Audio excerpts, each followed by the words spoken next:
Welcome to Stanislaus County's Office of Education, Child and Family Services Active Supervision of Children Training. Let's first discuss our policy. Children are visually supervised, observed at all times by teaching staff or family child care home providers while under their care. Care and supervision shall be provided to meet individual children's needs and is at the utmost priority. Active supervision and safety of children is everyone's responsibility. The Head Start program will implement redundant systems to ensure that the health, safety, and supervision of all children are kept as the highest priority. Let's review procedure HS 49. There are three components within this procedure: prevent, teach, and reinforce. Educators will use the prevent, teach, and reinforce approach to develop an active supervision plan specific to the center or family child care home.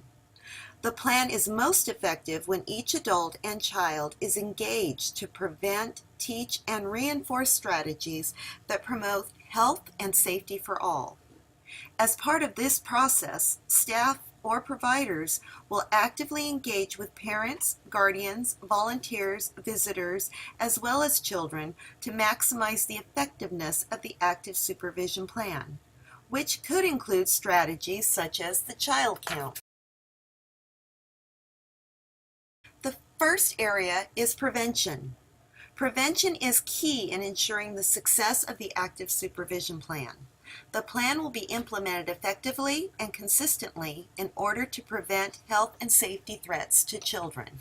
First, set up the environment so children can be easily supervised at all times.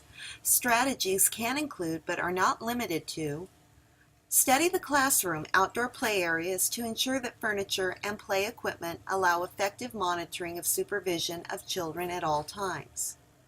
Set up indoor and outdoor child count boards to keep a current visual count of children present. Anticipate children's behavior, such as wandering off, in order to give children any additional support, especially at the start of the year or during transitions. Engage and redirect children based on their individual needs and capabilities. Ensure communication systems are in place amongst staff, providers, children, parents, and volunteers to identify potential danger immediately. Scan the environment at all times while children are present. Actively engage children so they are less likely to want to wander off. Create supervision zoning. Next, you'll want to complete an active supervision plan, H15C.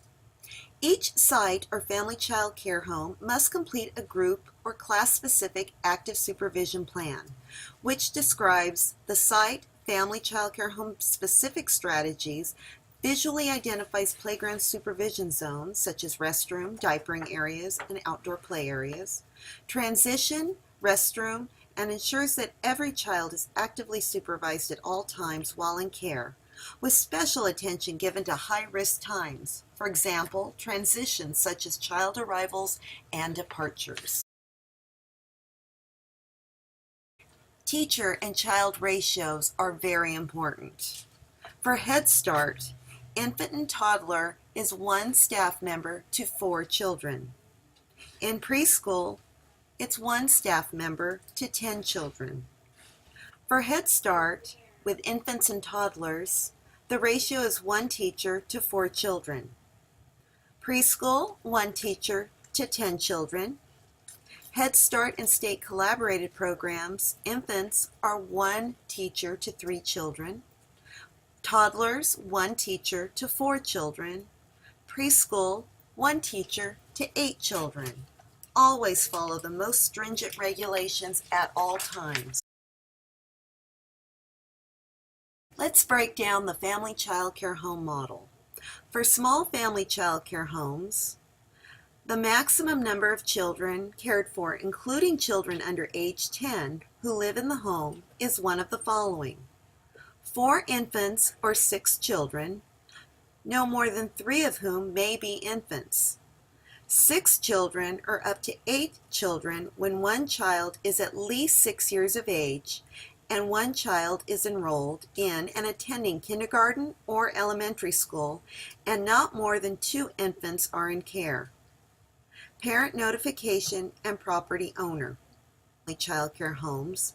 The maximum number of children cared for when there is an assistant provider in the home, including children under age 10 who live in the home, and the assistant provider's children under age 10 is either 12 children, no more than 4 of whom may be infants, or up to 14 children when one child is at least 6 years of age and one child is enrolled in and attending kindergarten or elementary school, and no more than 3 infants are in care. Parent notification and property owner consent must be on file for both models. Supervision is mandatory at all times. For nap times, staff or providers will designate at least one staff person to actively supervise each group of napping children. Educators will communicate with one another whenever they or a child has to leave the area so that all educators know where others are located. The child count board number will be updated at this time if a child leaves with any educator or specialist, such as a speech therapist or a nurse. In order to ensure that all children are accounted for at all points throughout the day, educators will adhere to the plan, which requires head counts be conducted during every transition and as needed, totaling at a minimum of once per hour.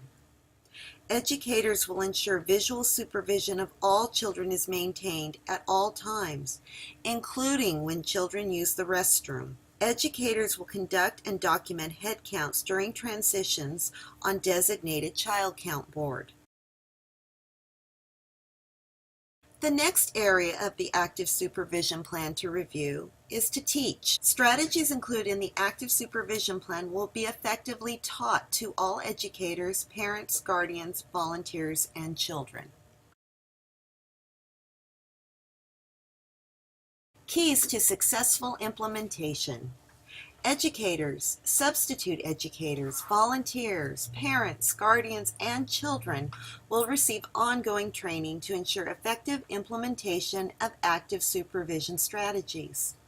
The site-specific active supervision plan will be included in the parent handbook, volunteer checklist, and substitute binder. Educators, substitute educators, volunteers, parents, guardians, and children will receive coaching as needed to ensure their understanding of their role in implementing the plan. Educators will collaborate with parents and guardians to identify strategies that support child health and safety at home and school. For example, pedestrian safety. Educators will engage parents, guardians regularly in practices and discussions that support keeping children safe. Educators will engage children in the development of safety rules and will use learning experiences to reinforce personal and group safety. Children will be encouraged and engaged regularly in practices and discussions that reinforce personal and group safety practices within the environment. Reinforce. The active supervision plan will be effectively reinforced with all educators, parents, guardians, and children, ensuring that educators keep children healthy, safe, and supervised at all times, and promoting personal accountability for each staff person. Ensuring the educator counts children prior to and after each transition. Transitions are defined as any time there is movement of child or children from one location to another or between authorized adults. Transitions are often the most challenging time to supervise children. When completing the site-specific active supervision plan, staff or providers are to refer to the directions defined on the hot sheet. There will be a system in place to document the number of children present at any given time. For example, the Magic Child Count Board, and that the active supervision plan is practiced with fidelity. Reinforcement of child health and safety practices through coaching of educators, parents, and volunteers. Educators and volunteers will continually ensure the engagement of children and families in activities that reinforce safety through monitoring of the active supervision plan implementation. And most importantly, we're in this together. To keep safety practices up to date, relevant, and intentional, supervision monitoring must occur on an ongoing basis. Delegate agencies will conduct their own site monitoring. Additionally, grantee level staff will conduct monitoring on safety during visits that may or may not be announced over the duration of the program. We share a common goal to provide quality learning experiences for children in environments that are safe, secure, and fun.